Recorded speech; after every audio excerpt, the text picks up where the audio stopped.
Welcome to the GreenPilled Network podcast. You are listening to season 5, this summer of Retro Rounds, which is hosted by Sejal and Lao Now Mao.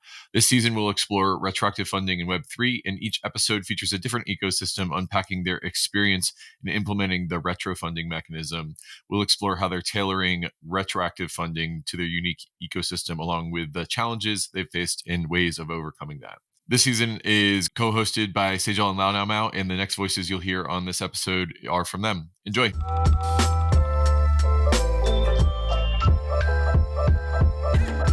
Hi everyone, I'm Sejal, one of your co-hosts for season 5, which is Summer of Retro Rounds. Today I don't have Launamu with me. She is my co-host for this season because she is our guest today. Yes, that's right. So Launamu is also part of Ethereum Mexico, and in this episode we talk about Ethereum Mexico running a local retroactive funding round with MACI. So we have PSE team talking about how they enabled MACI for running a retro round. And then we will talk about how a local community like Ethereum Mexico chose this mechanism. And on top of that, they chose MACI. So it's going to be a great episode, and I'm really excited for you to, listen to it and leave your feedback. And yeah, hope you enjoy it. Welcome. Today we have MACI team with us, and we have Launamu from Ethereum Mexico. I would quickly ask everyone to introduce themselves. So, Hodlon, maybe you want to go first. Sure, I'm Hodlon. I work with the PSE, Privacy Scaling and Explorations, and specifically right now with the MACI team, helping to support the MACI team from a non-technical perspective, more of a community outreach, integrations, and product perspective. Hi everyone, I'm Alessandro. I'm also from PSE and I work in MACI as well. I'm more on the technical side and helping out as well projects that use MACI and want to run rounds with it or just integrate it. Hi, I'm Launamo. I'm wearing a different hat today in the podcast. I am part of the Ethereum Mexico PGF team, which is a small initiative that came out from Ethereum Mexico, in which we're experimenting with different funding mechanisms for public goods at a local level. So we're looking at how do we implement these things that we've tried out at a more global Web3 digital community level, and how can we look at this from a different lens from local communities in a very specific geographical region. Thank you so much. And I think this is quite interesting. We have not really seen like a local community round and collaborating with the dev team, right? Usually it's the ecosystems that do that. So maybe Lau, I can start with you. Tell us a little bit more about Ethereum Mexico, how it started, and like what was the origin of it and the work that is happening there, that kind of probably and then later we'll be able to better understand what actually led to this round.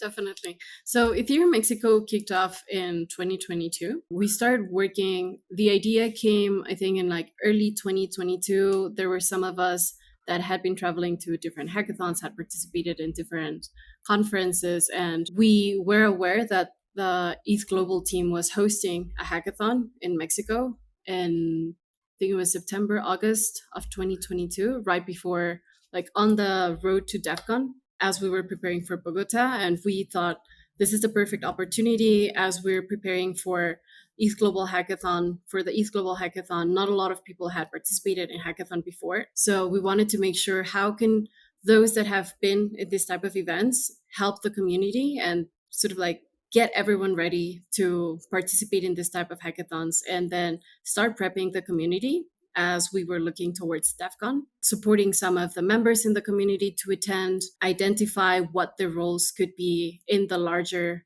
Ethereum community. And we launched Ethereum Mexico as that time it was like a small event. We hosted some side events more geared towards builders, like how do you participate as a PM.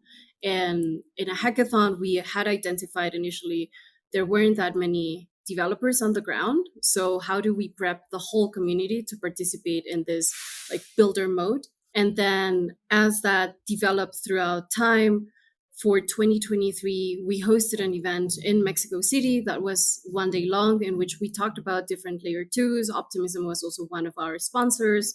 We explored some on-ramps and off-ramps, and we focused as well on looking into public goods. We'd identified that there were several communities beyond Ethereum Mexico, and that's also one of the things that we've been pushing for. We are aware that one community like Ethereum Mexico does not represent all of the barriers and the challenges that our community members across the country face. It's very different when we look at it at the state level, depending on what kind of access to education people have.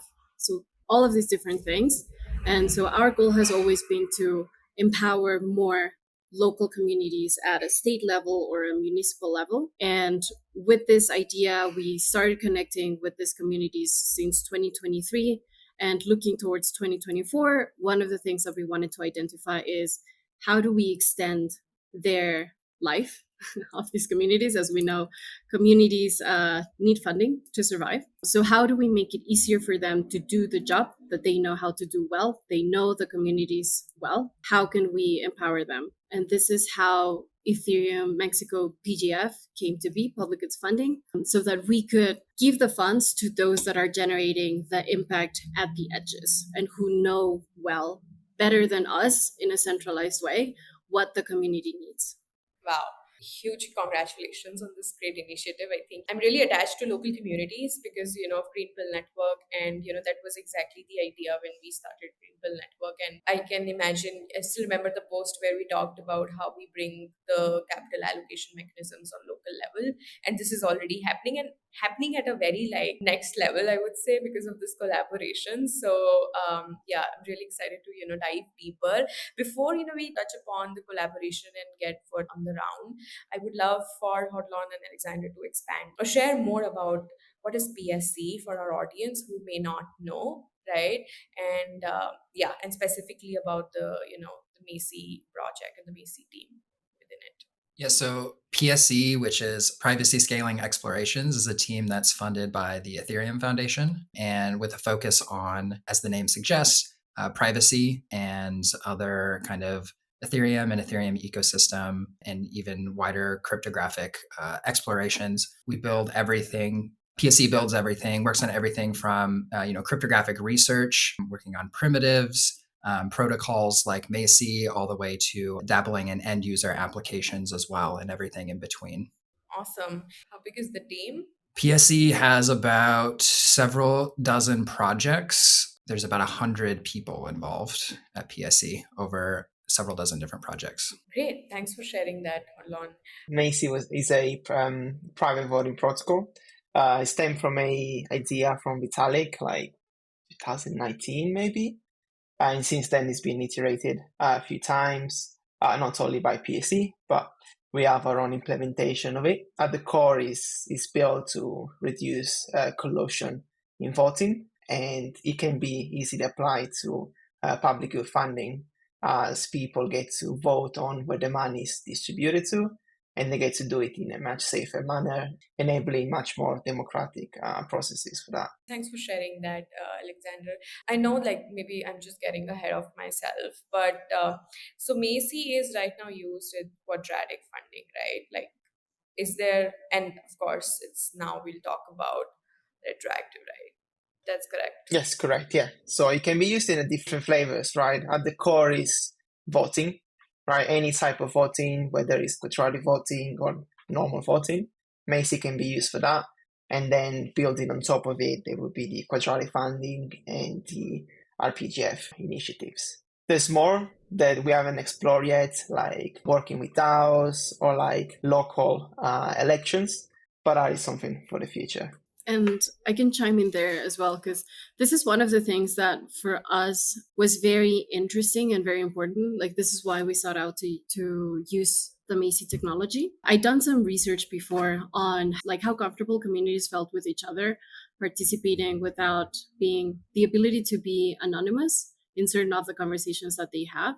And one of the results that came out at a community level, especially in geographical locations for Web3 communities, was that people did feel this pressure on how they interacted with one another and what others would think of them. And I think in a comparison from a digital level, in which is maybe you participate in a digital Web3 community, and of course there's different things that can happen and how that could affect your professional life. But when we're thinking of a local level, like where you are literally living next, or like the other person in your community is 2 blocks away, that can have bigger repercussions, which is one of the things that we were thinking as well when we thought of this round, is how do we promote people to really focus on voting with the goal of rewarding the communities that have greater impact for our larger Ethereum Mexico community, rather than feeling that they will be able to see how I voted. If I vote in a different way, maybe I'll be ostracized. I won't be able to attend the events in the next month, in the next week. I won't be able to hang out with my friends around this topic that I really enjoy. So for us at Ethereum Mexico, this is one of the first things that we thought of when we were looking at designing this round, is how do we ensure the privacy for the people voting? And also, how can we use this as a platform to show? There were some discussions that happened at the end of 2023 with our Senate, and they were talking about how could we use blockchain for local elections? And we were like, well, if we are able to show them this is an implementation of how you can use anonymity within a voting process, it might not be an election, but it's already a voting process, it's already happened. This will also make it easier for us as a community to push with our government to look at this technology, not only as a theoretical possibility, but something that we've already implemented. Yeah, and this, I believe, is something that both the MACI team and Eth Mexico, a goal that we're aligned on, is like MACI is designed to scale to, hold voting and elections the size of a nation, right? And so being able to prove on a smaller scale that it can work, right, and introduce this technology, which uses cryptography and which uses, distributed technology to make things safer and more trusted, was really exciting. And then also to your point, Lana Mu, about privacy within a community, I think it's also really interesting to see how, sometimes when people think of privacy, they think of, Edward Snowden type, we need to, secure ourselves from the 3-letter agencies, but actually there are also social components as well, even down to your local community, where having a privacy by default actually helps maintain the social fabric and help communities be stronger. In an example like running a quadratic funding round, where you are essentially voting on your community's, how to distribute funds within your community. Alexander, do you want to add anything? Not much really. I mean, I want to say that, whatever Laura said was actually very nice to hear, and it's great to be working with people that share the same ideologies and want to make a good impact. And it's great that MACI gets to be used for this. It just makes me happy to hear that and see that. Thanks for sharing that, Lau. And Lau, I did not know that it has such a strong, like foundation and, the set of beliefs that you started this with. And I must say you all have answered a lot of my questions, but maybe just go back a little bit where, Lau, I want to ask that what made you choose, retroactive, mechanism, like why retro, right? We could have done QF as well. I know you talked about incentivizing, community members, but yeah, just would love to know a little bit thinking of yours, other than the fact that yes, you are an expert in that, but what led you to choose this? Yeah. So there was actually a lot of thought put into the design of the round. This is something that we started exploring in 2023. Initially, we thought of just running a regular QF round, which was like the most common thing that I think has been happening for some of the ETH local events. And as we started looking into that, like I noticed several things that we could actually use this round for that served the communities as well, and that would move us away from the popularity contest, which is something that became more and more visible with certain QF rounds. So first was seeing the experiment with optimism on what retro rounds were and what the idea of holding a retro round on based on impact, like wanting to ensure that all of these communities that had been doing a lot of work for quite some time, like months and years, like how do we contribute back to that instead of thinking prospectively, like, oh, maybe they hosted, like we know that people have this recency bias as well. It's like, oh, so maybe they just launched, they hosted one event, and they asked people to vote for them. And we're going to forget about those communities that have been on the ground doing the hard work for months or years. So, how do we actually reward them? How do we build these incentives as well towards what do we want to see more of in the community? So, we chose 4 different categories for the round. One of them is gender equity. So, how do we push more communities as well to focus on bringing in more women into the Web3 space? How do we ensure that there's more refi projects, more projects looking at how to work with agriculture communities and like different local communities that are not only focused on the technology side of things, but again, sort of like at the local level, how do we improve the place in which we're living? So that was one of the things of choosing retro, like a retro round, is thinking of the incentives, thinking that this is hopefully not the only round that we're going to be running. So, how do we incite in the community this expectation of there will be future rounds? So, if we continue doing work along these lines of what's needed for our community, we will get rewarded in the future. Yeah, that was great. And I'd be interested. I know the round is still going on, right? Is that correct? I think it's in the voting phase.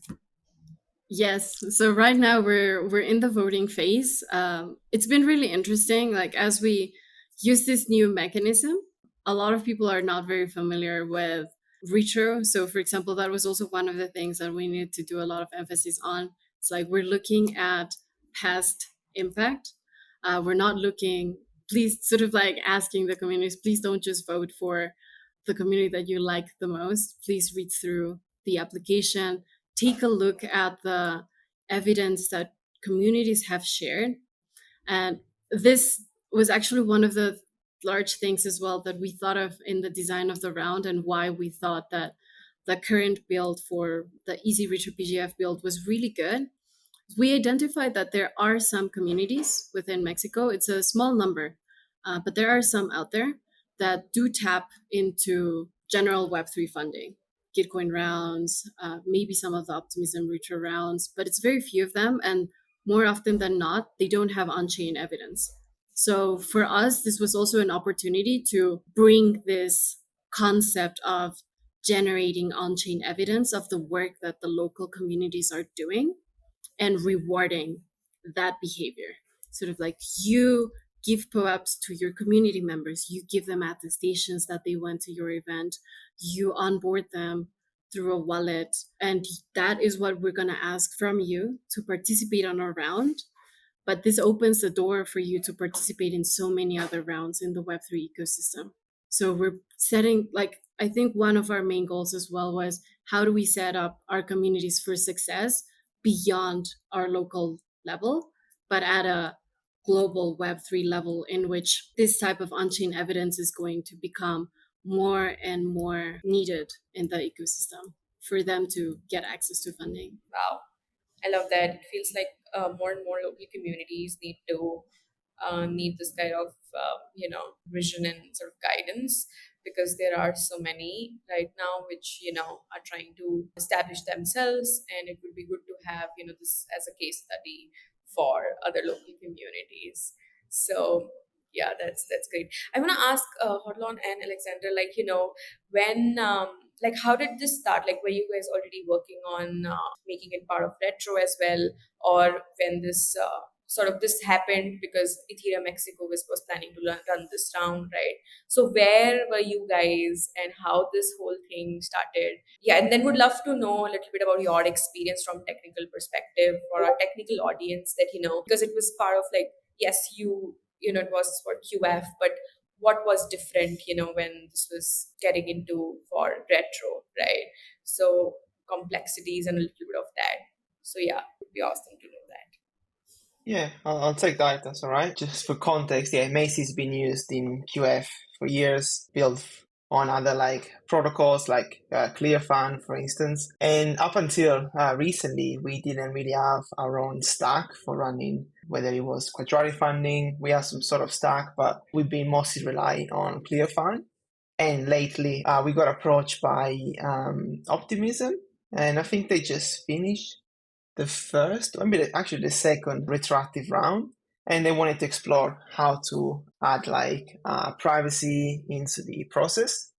And that's where we start thinking, right, it might be easier for us to actually build this ourselves rather than rely on ClearFund, as it's quite specialized on the quadratic funding aspect. To get things started pretty quickly, we actually forked EasyRetroPGF from Gitcoin. That was a lovely code base that really made our life much easier than rather than starting from scratch.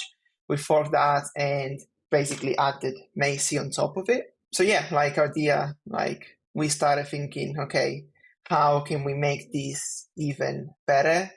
And we could have gone two ways. Rather continue building our fork kind of further out from the original project, or maybe try and integrate back MACI into that. But after some discussions and technical feasibility, we kind of decided to continue on our own fork and then expand it even more. And during that, we got in contact with Eth Mexico and a few other communities. And yeah, they've been our testers. Hats off to them for testing a product that's been an interesting experience to do that.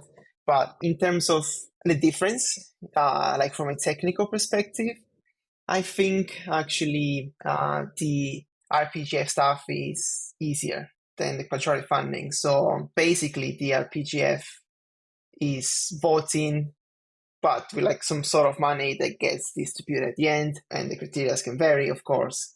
But on quadratic funding, there's the process of actually voters come in and contribute money to the pot. So there's whole sort of implications of having smart contract handling, taking money from a user and keeping a record in case they wanted a refund because they don't decide to vote, and all sort of things. And actually RPGF is just straight up easier. As a voter, you don't need to contribute any money. There is a pot of money there.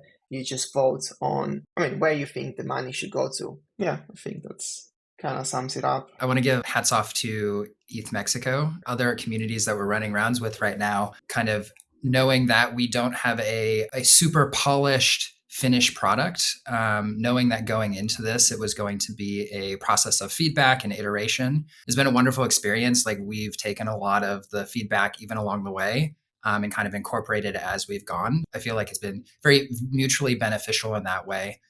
For us to be able to help contribute to the community's RPGF rounds while also getting feedback about how we can make that process better.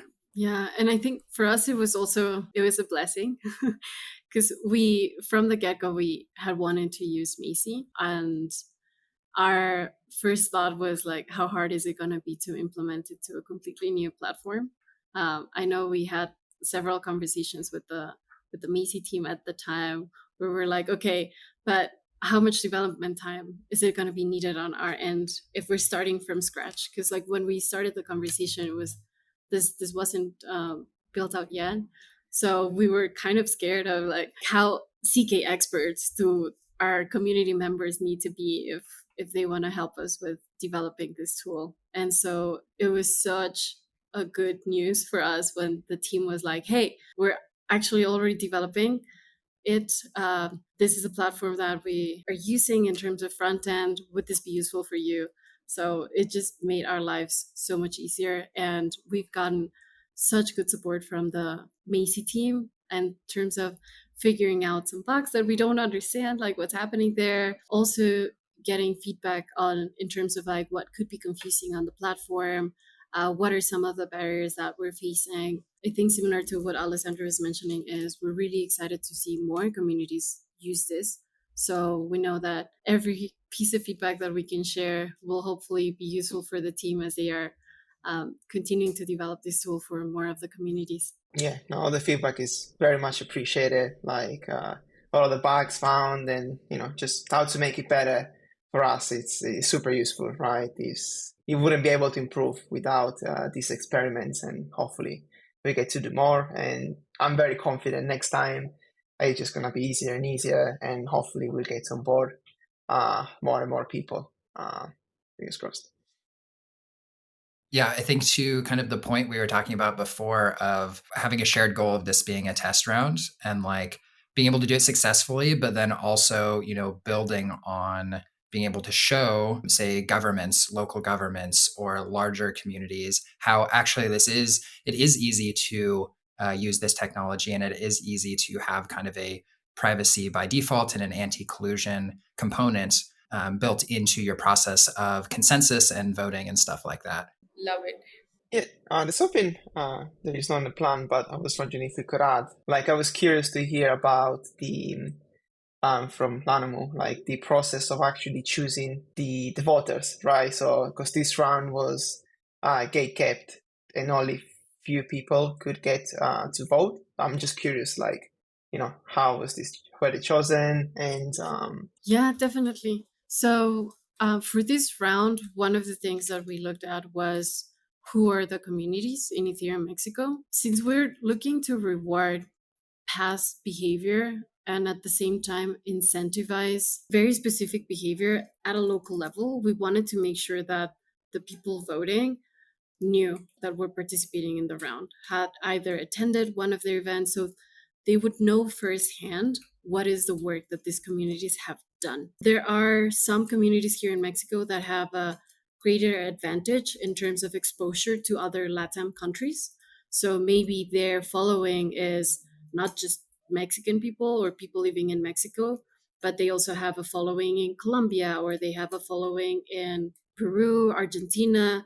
So this would also bring disadvantage to the communities that are just focused on a local level.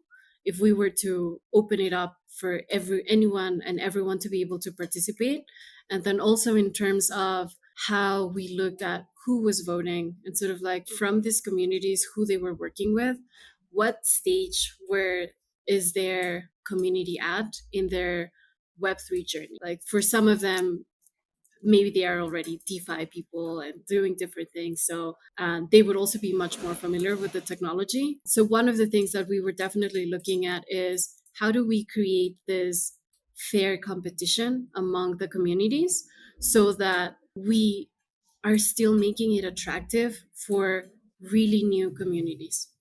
Like the main problem there is not like, oh, large, or from our perspective is large Web3 communities are already familiar with the ecosystem. But if we want to bring more of the local level communities that their focus is not on, I'm going to build the next protocol of like the next DeFi protocol, but I'm going to onboard the next group of local artisans. How do we incentivize them to continue playing the game? And that wouldn't happen if the first round that they participate in is obviously like heavily influenced by people that have been in the ecosystem for a long time. Also, like one of the things that we had to scratch because of the timelines, but initially we also wanted to have just non-Web3 projects that had been contributing for democracy or privacy. That would have required, this is why we scratched it, but it's something that we want to do on one of the next rounds. It requires more onboarding. So it also, again, is thinking of how do we even the playing field so that they are interested in continuing to play the game with us and use this mechanism. And so the way in which we went about it now into like, okay, how do we actually get the voters?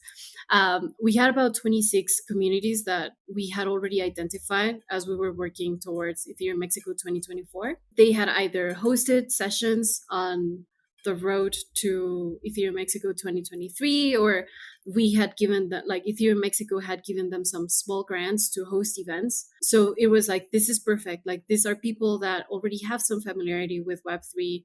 That is also how we ensure that this is not only a Mexico City thing, which tends to happen in a lot of the LATAM countries where most of the things are happening in the capital. So how do we bring it down to the local level, we engaged these 26 communities and asked them, do you have POAPs? Do you have attestations? Do you have NFTs? Anything that we can use to know who your community members are. And that is how we actually ended up with a list of, I think it's like 1,300 wallets that are allow listed to participate in the round. We'll see how many of them convert into voters, but that is how we ended up with the people in the allow list. Yeah, that's awesome. Yeah, thank you for sharing that. Yeah, I think that you were talking about the one component that you ended up dropping that you want to explore later, I think is actually really interesting and really important. Problem area of how it's easy for, say, those who use Ethereum and use cryptocurrency to participate in these rounds, but there's actually a large barrier to entry for somebody who has never used a decentralized application, never used blockchain, don't actually care how it works. And so I think that that's actually just in general like a big problem space to solve for, and will be a huge unlock for not just quadratic funding, RPGF, but in general, but very specifically for like how do we run rounds with people who have never interacted with Ethereum before or a blockchain. Yes, and on our side, it was also how do we showcase the mechanism, right? Like this is a way in which NGOs that are doing work here in Mexico can tap into other types of funding that is coming from a place of people that appreciate this research or work, like civic work that they are doing. And for us, it was something we really wanted to do, but we realized that beyond the onboarding part of, well, we need to identify sort of like talk to the NGOs, make sure they could take crypto and it wouldn't like mess up their taxes and finances, get them to create a wallet, support them through that process. We also realized that on the design side of the round, again, to make sure that it's not, oh, they went through all of these hurdles to get the wallet, get up there, draft the application, they didn't get any votes.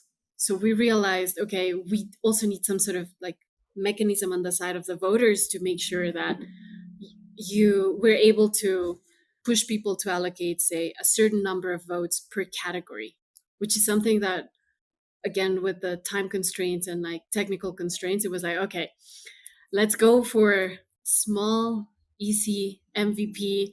On our side, it was also like, this is the first platform thing that we're launching that is also like has a lot of development work from community members. When we started the conversation with the MACI team, it was like, these are all of the things that we want to do, and like these are the things. And then it was like, okay, let's scope it down.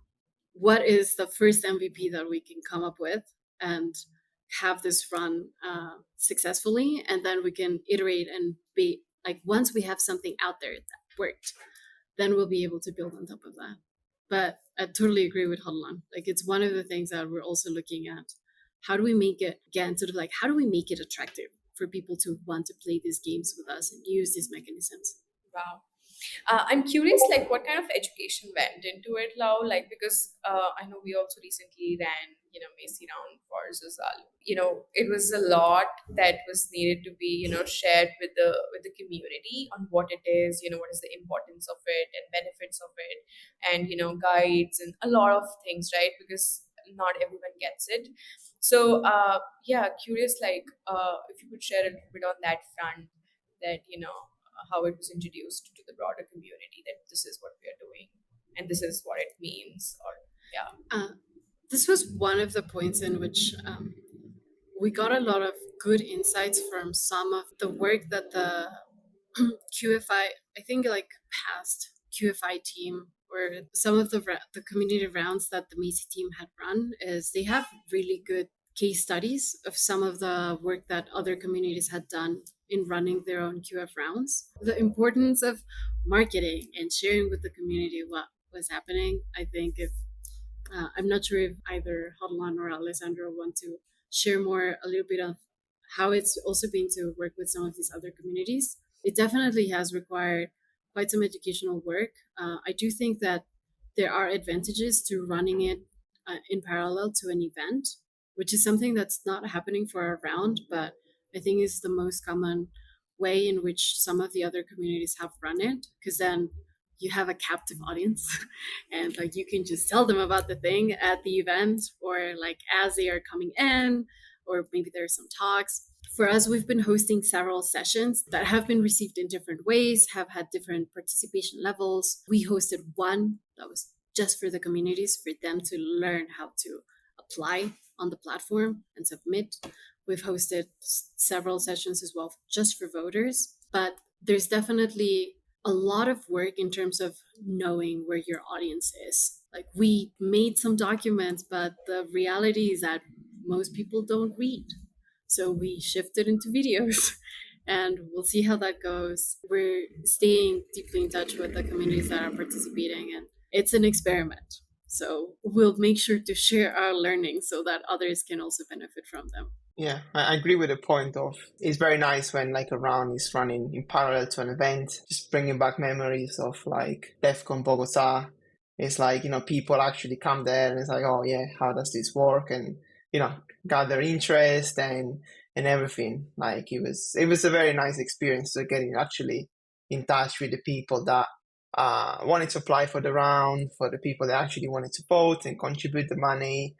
And it's something that you might not get async. But yeah, I guess any education in this space is great. Like I think, both Gitcoin, ClearFund, us, and other communities are doing a great job of actually bringing this to the people, because it's still like, and people like come with the question, it's like, oh, what is quadratic funding? Or why do I even care maybe about privacy? Why do I care about public goods? Yeah, to some people, even like, what is a public good, right? It's not something that everyone is aware, and every little that we do, I think, helps. How to make it easier for people, right? I guess like there's probably like maybe two school of thoughts, right? Is like, do we just make it so similar to any other application that people don't even know, don't need to care that it's private?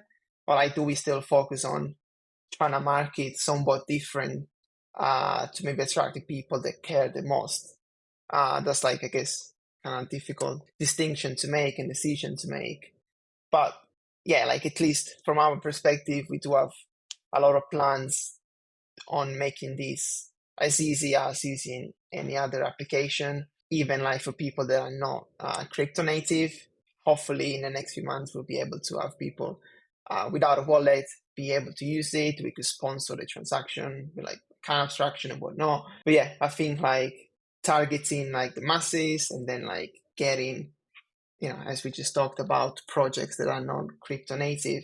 I think that's like the next logical step to actually get them involved into this. I think this is a good retro public RPGF rounds are like a really good, I think, kind of micro use case for this technology. A lot of times people in this space like to kind of put the cart before the horse. They say, we have this really cool technology. How do we get our technology into the hands of people?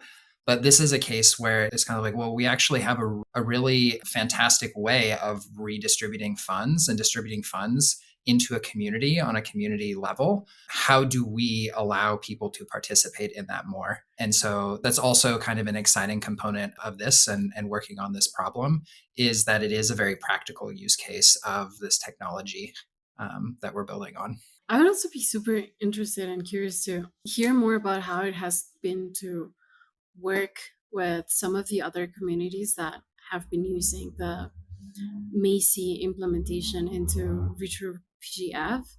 Like, did you find that they were also like, oh, yes, privacy first, this is what we want? Or was there some work that you had to do in terms of selling it up to why you, the one that has MACI and not the one that doesn't?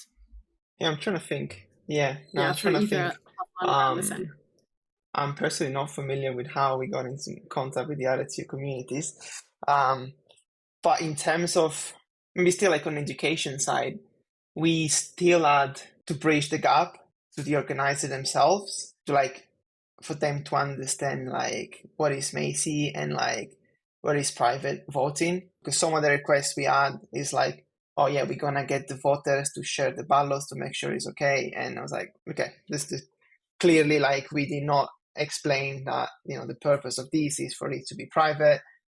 So sure, of course, voters always had the choice of sharing how they voted. Like they can do that. Why not? But it's not the point of this is to make it as private as possible. So yeah, we had to do some of that work of explaining. But yeah, we've not been in contact with any of the voters themselves for these other projects. With these other communities rounds. I think there's some inherent like technical and UX challenges that we have because of the things that MACI provides, right? Anti-collusion and the privacy. There are extra steps and extra components to the platform and to the protocol that are necessary for that to happen. And so kind of going back to what we were just talking about is how can you or do you abstract that away to make it as easy as possible to use so that it's hidden, but also at the same time is one of the major kind of benefits that it has all of these things.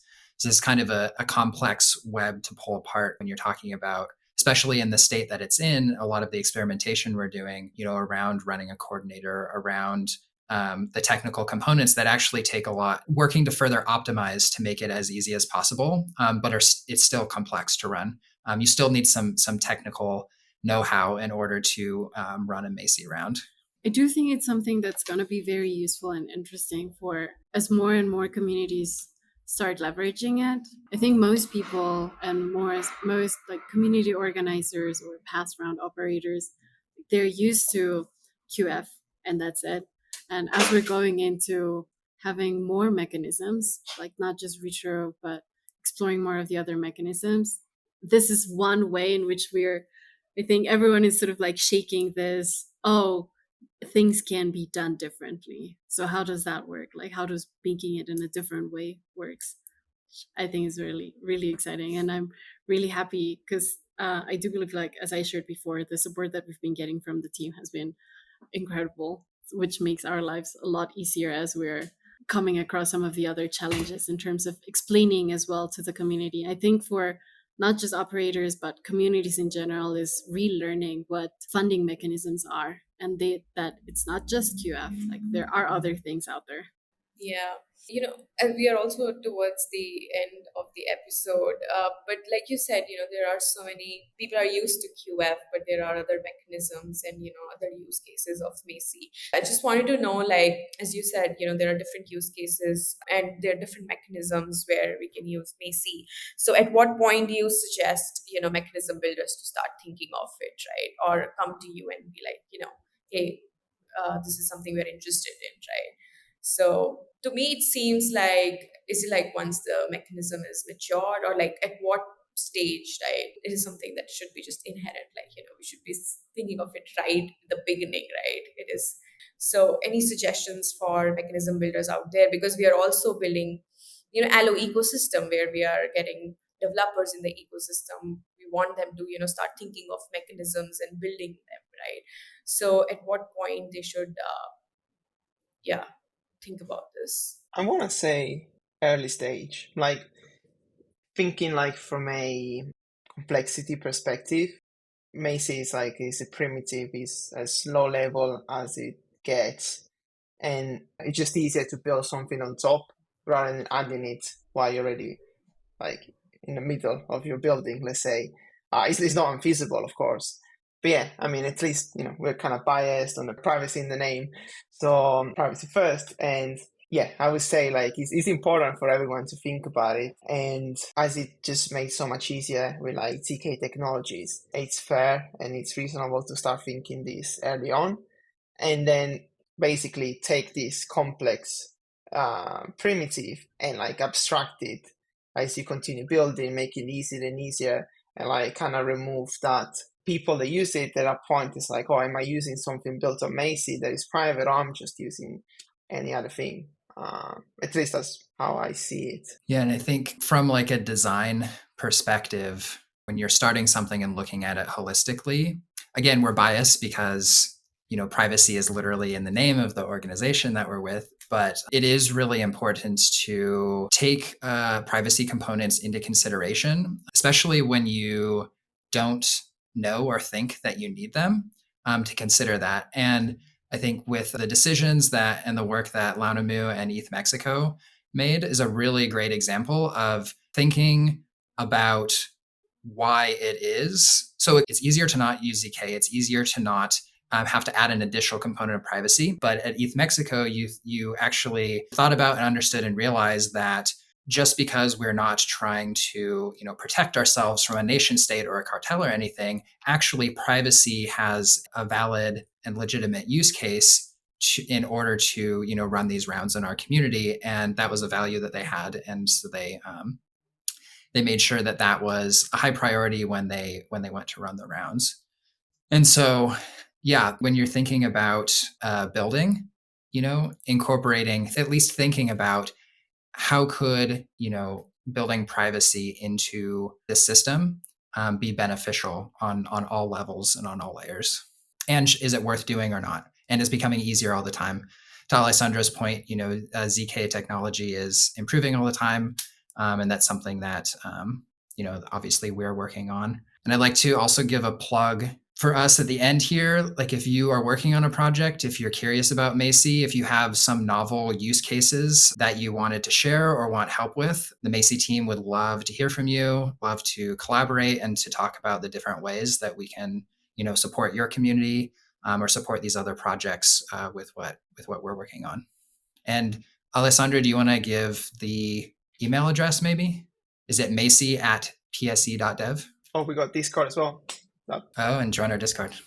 Like and subscribe. Discord. Like and subscribe. Yeah. Yeah. We'll make sure we have the email address and the Discord link in the show notes as well. So anybody, who wants to connect and join can do that.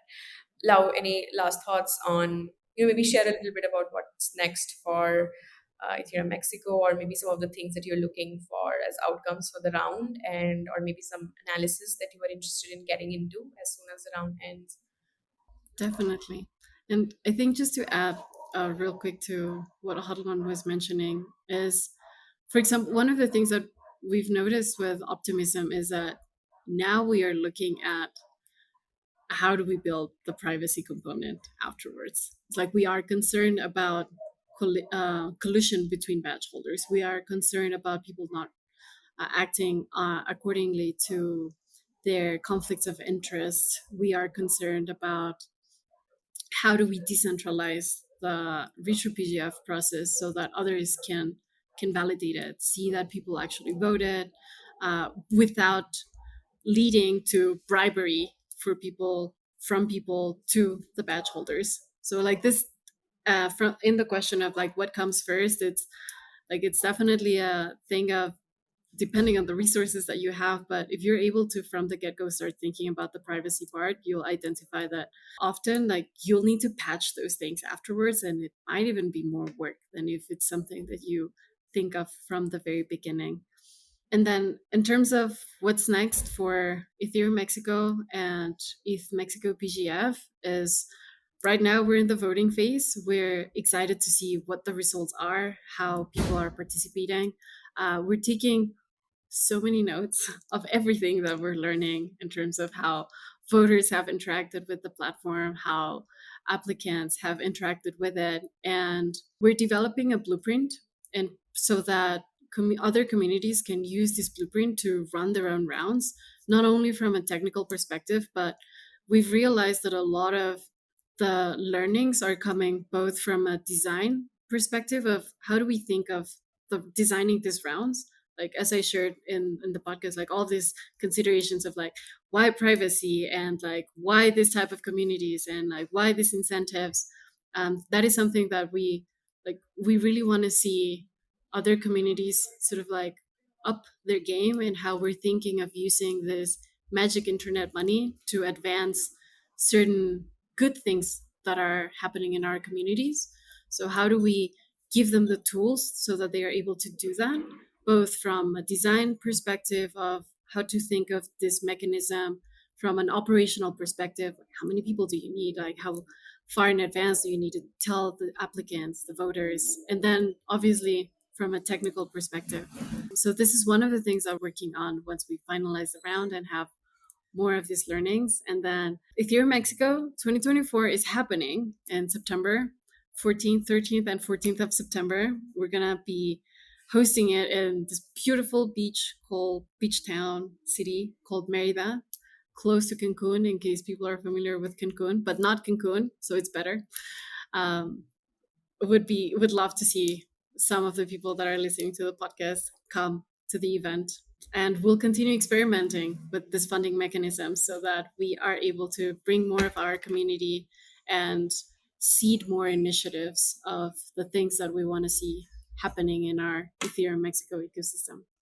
And I think now, if Hodlon or Alessandro, you want to share like what's next for the MACI team, like what are some of the other things that Yeah, so MACI, we're excited to see through all these community rounds, first of all, gather all the feedback. We'll be pestering Launamo and the team on feedback and feedback and feedback. She's already been amazing, giving us a lot, but we need more. We'll be asking everyone else and trying to improve this platform. And as mentioned, as we started as a fork of EasyRetroPGF, from Gitcoin, we expanded it to a level that we think is a different product, and hence call it now MACI platform.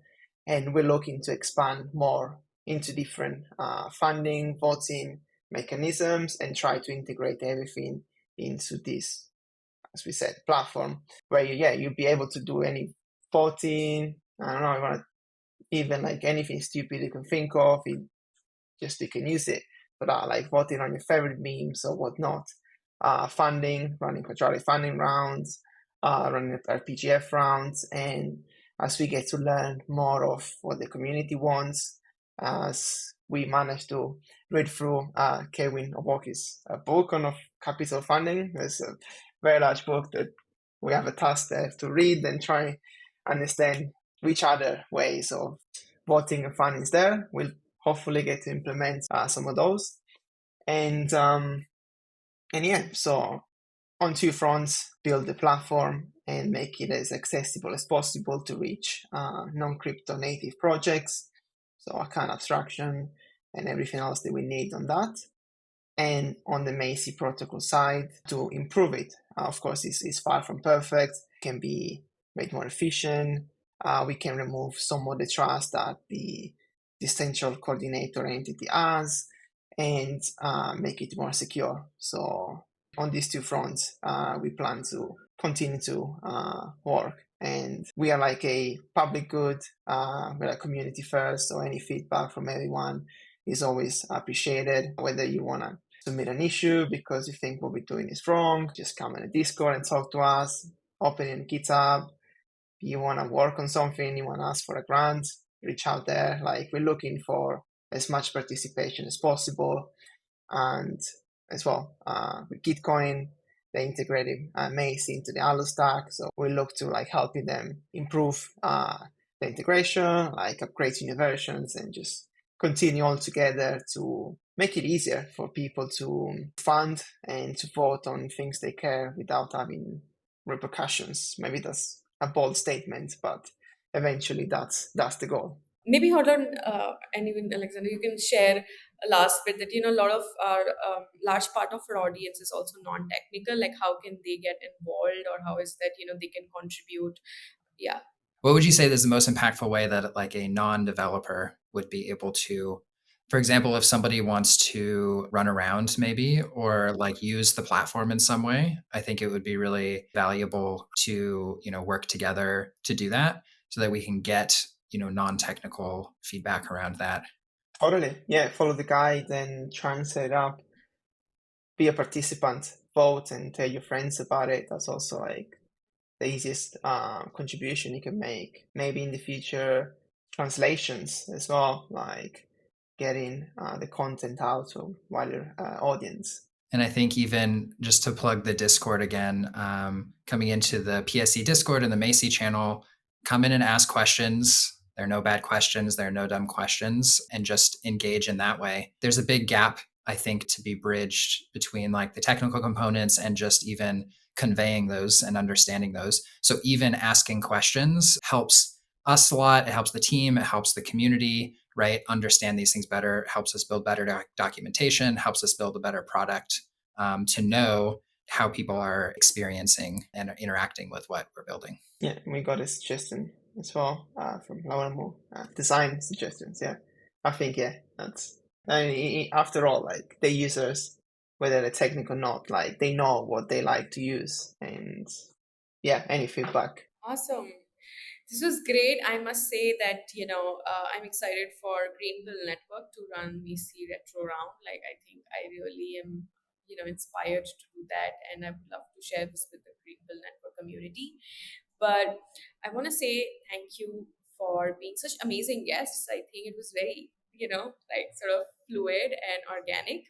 And yeah, thank you. And we'll make sure all the details are in the show notes so that everyone checks that out. Thank you. Thanks, everyone. Hope you liked the episode. You've just heard that how a local community like Ethereum Mexico is running a retroactive round in their community, and they collaborated with PSE team to actually add a layer of privacy by integrating MACI. This is I feel like this is such a like the next big step for all the funding mechanisms that exist to start thinking about how we can add that privacy layer. And I'm really excited to explore this combination with other ecosystems and in Greenpill Network as well. Please leave your comments on what is your learning. Did you like it? Did you not like it? What else would you like to see? To what extent do you want to get us deeper into some of these conversations? And please reach out to PSC team if you're also interested in running something similar. And yeah, hope you like it. Thank you so much.